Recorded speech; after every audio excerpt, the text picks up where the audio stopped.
Some questions to ask of your website. Hello, welcome to episode 385 of the Marketing for Owners podcast with me, John Butt. And it's a Friday, so it's the weekend challenge. How I tend to set these to give you something to think about over the weekend, because you're a business owner and you know you shouldn't be working, but you're gonna do something because you can't help yourself, can you? I know how this works, been doing this a while.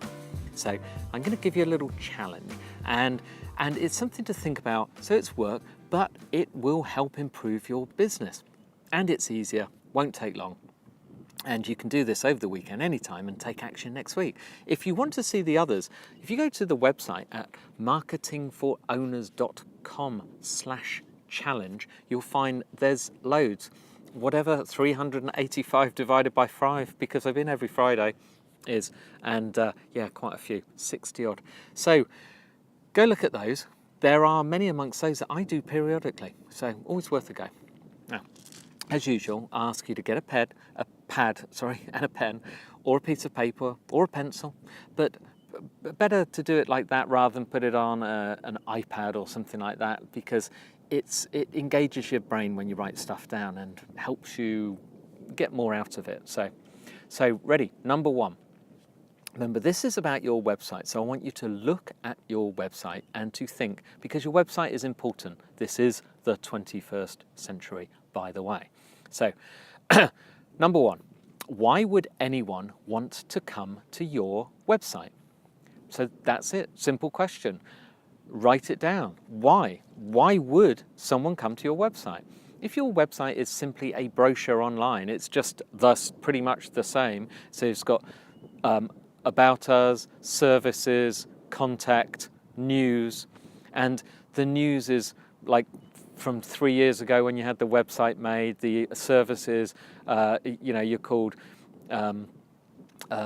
Josephine's Hairdressers, and under services it says, we are hairdressers, we offer hair colouring, blow drying, wash and cut, then, that kind of stuff. Then again, why would anyone want to come to your website? Pretty obvious what you do, isn't it? Why would you just state that? That is what we call just a brochure online. So be critical, please. This is important. Be critical with your, with your information. With your answers. This is your website. It's going to help you. Now the next one. Question 2, can I find the same information on Amazon or the BBC or the New York Times? Now, if you are putting out information and you're informing people and you've got a blog, and because that's what you should be, that's how it works, that's how websites work. People come for information, but is that information readily available on the big websites where everyone goes, or MSN or places like that, or newspaper sites, things like that? Or is your version better?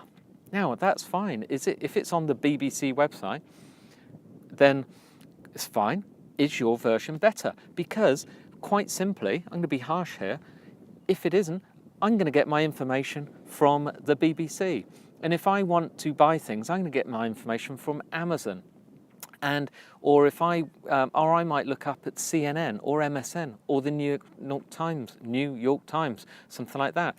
That's where I'm going to get my information. Why would I want to come to yours? Unless you've got something better. If it's the same, they've got more trust. It's as simple as that. Number 3, do you deserve to get visitors? How much effort are you putting in?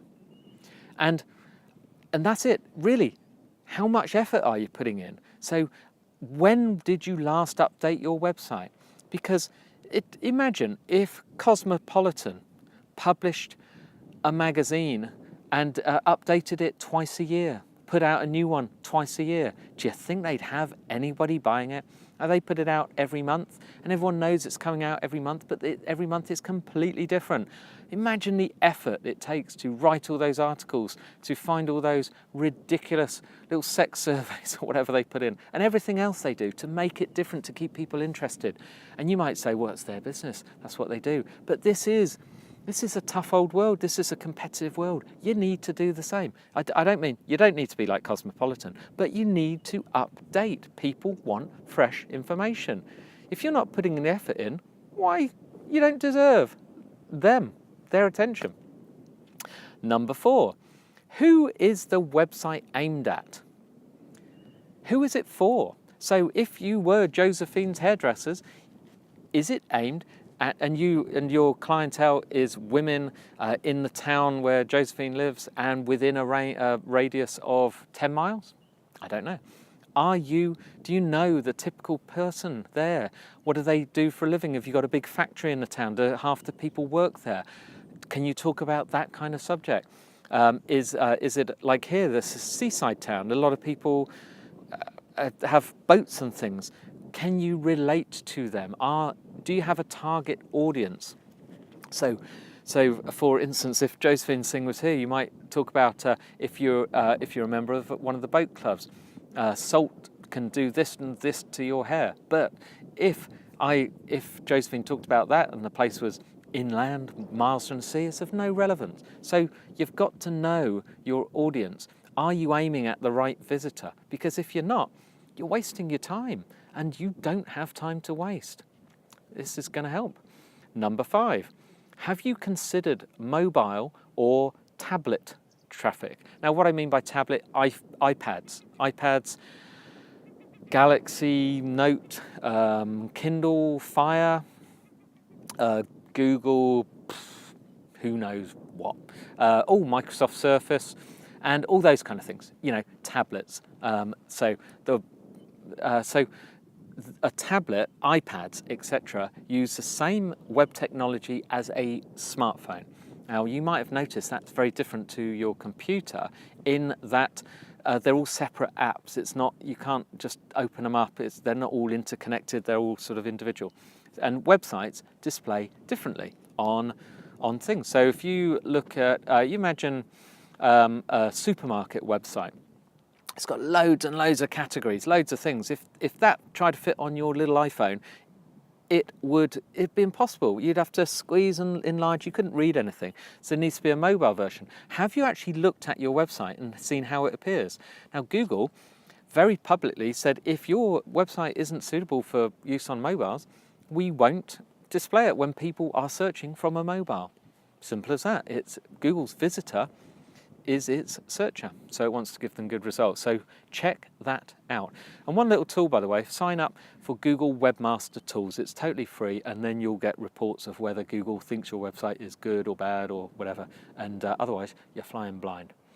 And here we go, number 6, the last one to consider, a question for your website. What do they do next? So when someone comes to your website and looks at it and they read it, they check stuff out, and it's good, it's got information, it's got services, they're interested. Then what? What do you actually want them to do? So you get down to the end of that page, they've read it all the way down to the bottom. Is there a call to action? Do you tell them what to do? Do you offer a way to opt in to get more information? Do you offer, perhaps you've got a big article written, and do you have a PDF version which says enter your email here and we'll email you a PDF version of this so you can print it out and read it at your leisure? Or do you say, please contact me now to find more, contact me or contact Josephine on this number? Or do you just hope they will do something? Do you just hope that they're going to call you? So when they've got home from their long, hard day and they work a night shift and they're looking at your information at midnight, do you hope that they're going to phone you up, leave a message on your voicemail, and hope you're going to call them back and at midnight when they're available? Or do you think they're going to use the contact form and send an email and in case you might reply? But don't hope. Tell them what you want to do. It's called a call to action. No matter what it is, tell them to do this. Even if it's read this article. If you like that, read this one. If you like that, go here. Tell them what to do. All this will help you improve your website. And in this day and age, using a website effectively to get customers and business and to keep your existing customers interested is easy, it's cost-free. If you have to pay people to update your website, then please go and look at our course at www.website101.co. Honestly, or even our free marketing course at freemarketingcourse.co. All these things will help. You must be in control and must use these tools effectively. It's not that hard. You don't have to be a technical whiz, and you don't have to pay thousands to web developers. Not these days. That's it, end of lecture.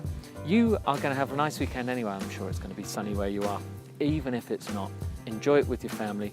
Please don't work too hard. I'll see you next week.